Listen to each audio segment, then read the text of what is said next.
அவருக்கு ஏன் விநாயக் அப்படின்னு ஏன் சொல்றாங்க அப்படின்னா, நாயக் அப்படின்னா தலைவன், விநாயக் அப்படின்னா அந்த வெற்றி அடைந்த தலைவன், லீடர் அப்படின்னு சொல்லுவாங்க.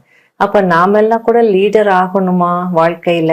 நீங்க எங்க இருக்கீங்களோ, எந்த ஆபீஸ்ல வேலை செய்றீங்களோ, அல்லது எந்த வியாபாரம் பண்றீங்களோ, இல்ல குடும்பத்திலேயோ ஒரு நல்ல தலைவனா இருக்க விருப்பப்படுறீங்களா? லீடர்னா நான் அரசியல் லீடரை சொல்லல.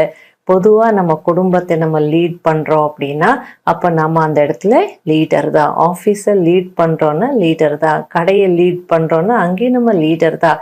அப்ப நம்ம ஒரு நல்ல சிறந்த தலைவன் ஆகணும் அப்படின்னா இந்த குவாலிட்டிஸ் நமக்குள்ள இருக்கணும்.